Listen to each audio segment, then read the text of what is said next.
Hey everyone, Mr. Macintosh here, and today I'm going to cover a beta release. I haven't done this in a while. There's some changes in this release that I want to talk about. So today I'm going to cover macOS Tahoe 26.4 beta. Let's jump right into it. Now, I put a warning in the title because I need to talk about this really quick. One of the important things in the developer notes is some of the known issues. There's two. There's more importantly, the external media known issue.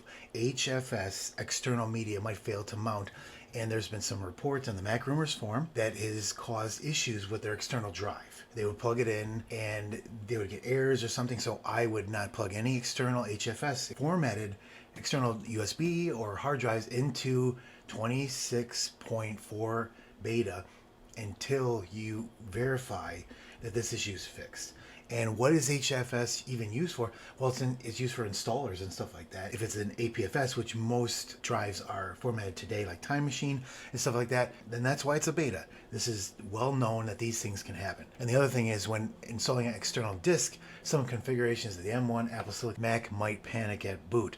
Workaround: install to a secondary volume in the APFS container instead of an external disk to validate the secondary boot sequence. Now there's another issue in macOS recovery. When deleting a boot volume from the activation lock window in recovery, a full erase functionality might not work. Workaround: use erase all content and settings functionality from the booted OS instead of triggering from recovery. If you want to be able to do erase this Mac, what you want to do is go into system settings, then click on general, and then scroll down into transfer or reset, and this is the erase all content and settings that the note is talking about. And what that does is it erases the data drive, but leaves the operating system in a sealed snapshot that no changes have been made. So over the last week, I've seen some really great things. The fixes in 26.3, and I saw some fixes that were related to a feedback request that I made. There was someone that posted about a bug where you click on the control center, and if you click on the Wi-Fi and then you click on the drop down for other networks, that you couldn't even see it behind a white background. I filed a feedback request on that issue because it should be fixed. This is an operating system that's used by millions of people and shouldn't be able to have stuff like that. I immediately was sorted and filed, and here we are in 26.4 beta 1, and it's fixed. So there's no blur where you can't see it anymore. So that was really great to see that, though these fixes being put into place, meaning that Apple is listening to these feedbacks and they're fixing the issues that we are putting in. And the next thing that I'm going to show you is one of the reasons why. We just talked about this in my 26.3 video where someone says, where's my compact tabs? In Sequoia they're there, but once Tahoe came out, they're gone. Well, guess what? Apple brought them back. Look at that. And it's great to see this.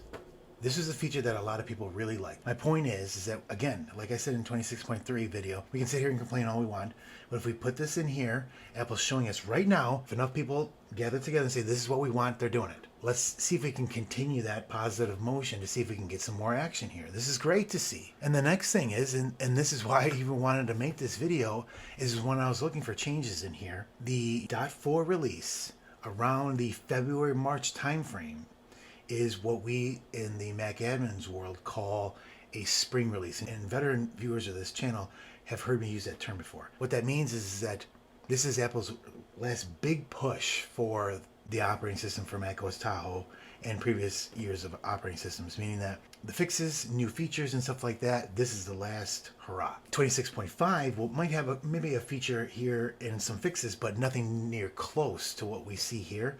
And then all development work will most likely go to macOS 27. WWDC is right around the corner in the beginning of June. So they got to produce a brand new beta 1 for the operating system. So you got to think about where Apple's got to have their engineers. I got to tell you, when I went into one of the system settings, I was shocked when I looked at the battery and I saw this charging here. And now we got a manual charge limit. Look at this. Apple introduced the optimized battery charging in macOS Catalina. Actually, this was a mid-cycle release. It wasn't released immediately when Catalina was dropped. And the idea is that it learns. It's smart. It's supposed to look at what your charging rates are. It will follow that. And if it detects you're plugged in all the time, it'll set it to 80%.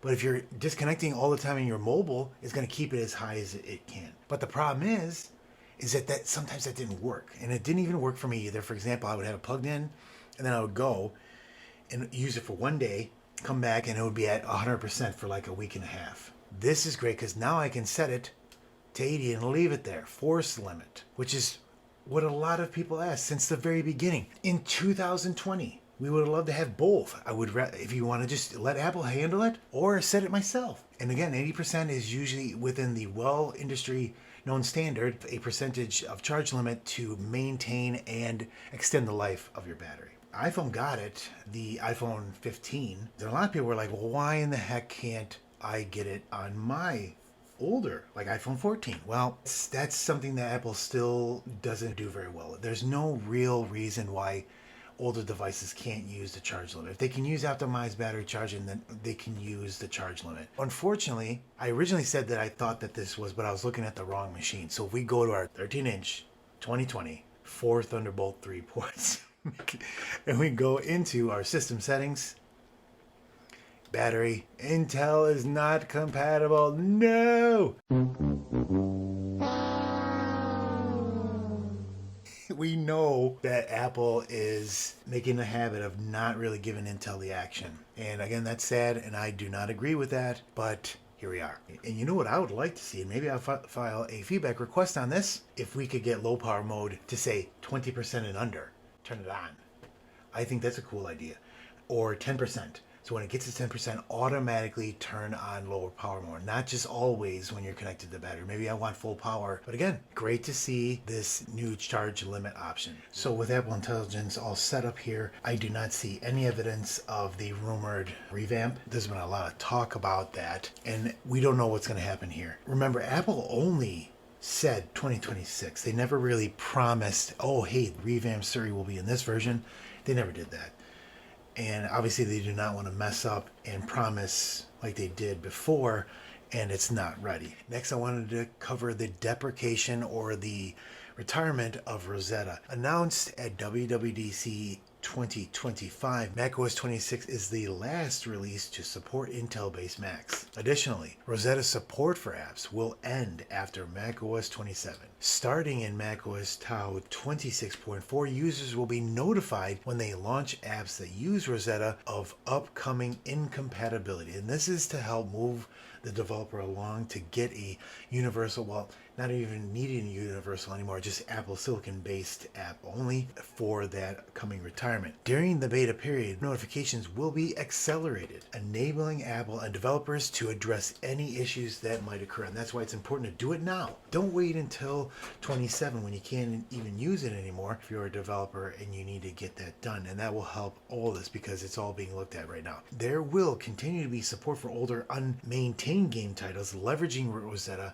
along with the software running Intel binaries and Linux VMs. Organization using device management service can also control the notification experience that will allow Rosetta awareness key. Now this is good for us, obviously, as a Mac admin, so we don't want that popping up for thousands of users, and especially if there's an app we know that we're taking care of in the back scene. So that's a good key for sure. Also, there was a new Xcode beta 26.4. The 26.3 beta had the AI features and the advanced pieces in there. So I'm not sure what's going on with that. We'll have to kind of see what's going on here. Again, I'll follow that. So that's just a little sneak peek of 26.4 beta. Let me know what you think about what we've seen here. Again, I know I acted real excited about some of these features, but I liked seeing some of this stuff being added. I like seeing feedback requests being answered and things being fixed in the operating system. So yes, I do feel positive, and I hope at the end of the release of this beta cycle, 26.4 is the OS that gets macOS Tahoe in order. Do you have something that you want to see that you're using macOS Tahoe that you're missing? That could be maybe added back on. We'll see that in action soon. Thanks for watching. We'll catch you in the next one. Thanks.